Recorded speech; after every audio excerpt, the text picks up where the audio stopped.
ఆంధ్రుల గొప్పతనాన్ని ప్రపంచానికి చాటిన శాతవాహన రాజు గౌతమిపుత్ర శాతకర్ణి. ఇప్పుడు ఏ నోటా విన్నా ఈ పేరే.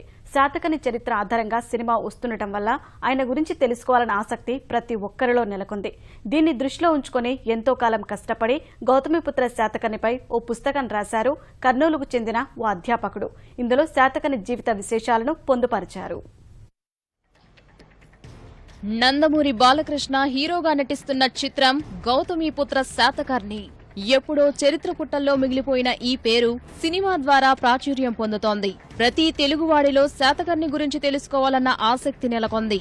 ఈ తరుణంలోనే సుమారు ఏడాది పాటు కష్టపడి గౌతమిపుత్ర శాతకర్ణి శాతవాహనుల చరిత్ర పేరుతో ఓ పుస్తకాన్ని రాశారు కర్నూలుకు చెందిన కేవీఆర్ కళాశాల అధ్యాపకుడు విమలపుత్ర ఇమ్మానియేల్.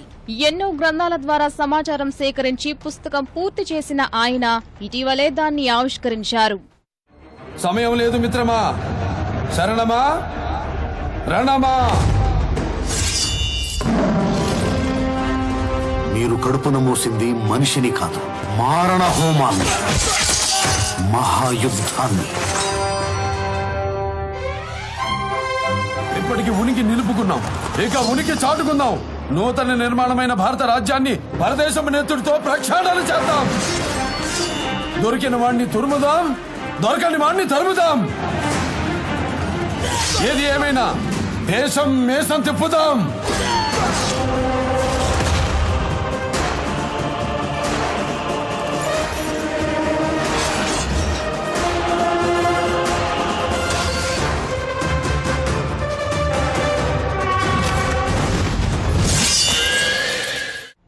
శాతవాహనుల చరిత్ర పేరుతో రాసిన పుస్తకంలో ఎన్నో విశేషాలను రచయిత పొందుపరిచారు. 23వ రాజైన శాతకర్ణి ఎన్నో యుద్ధాలు చేసి తిరుగులేని రాజుగా ఎదిగిన తీరు, అశ్వమేధ యాగంతో ఆయన కీర్తి దశ దిశలా వ్యాపించిన వైనం వివరించారు. ధరణికోటను రాజధానిగా చేసుకుని పాలించిన శాతకర్ణి కుగ్రామంగా ఉన్న అమరావతిని ఎంతో అభివృద్ధి చేసినట్లు రచయిత తెలిపారు.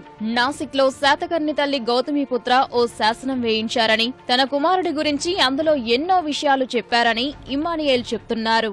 భారతదేశంలో ఎందుకు చాలా గొప్ప రాజు అయినాడంటే ఈయన కాలంలో డెవలప్ చేసినట్ల ఎక్కడ డెవలప్ కాలేదు. ఈవెన్ వర్తక వాణిజ్యాలు కూడా తిలపిసక, ఉదయంత్రిక, మలకార ఇవన్నీ వాణిజ్య సంఘాలు చాలాగా ఉండినాయన్నమాట. నాసిక్ శాసనంలో గౌతమిపుత్ర శాతకర్ణి యొక్క విజయాలు తల్లి వేపించింది. తల్లి ఎందుకు వేపించింది, ఆయనే వేసుకోవచ్చు కదా అనే ఉద్దేశం చూస్తే అప్పటికే పాపము గౌతమిపుత్ర శాతకర్ణి చనిపోయి ఉంటాడు. తల్లి అందుకనే చాలా గొప్పగా వర్ణిస్తుంది తన కొడుకు గురించి. నా కొడుకు నడుచుకుంటూ వస్తుంటే మదపు టైంలో నడుచుకుంటూ వస్తున్నట్లు ఉంది అని చెప్తాడు. తన తల్లి కుమారుని వర్ణించినట్ల ఇక్కడ మనం స్పష్టంగా చూడవచ్చు. ఈ యొక్క గౌతమిపుత్ర శాతకర్ణి గ్రంథాన్ని రాయడం అనేది నా పూర్వజన్మ సుకృతంగా నేను భావిస్తున్నాను. ఎన్నో విషయాలను శోధించి ఎంతో విపులంగా రాసిన ఈ పుస్తకాన్ని త్వరలో మార్కెట్లోకి విడుదల చేస్తానని ఇమ్మానియేల్ చెప్తున్నారు.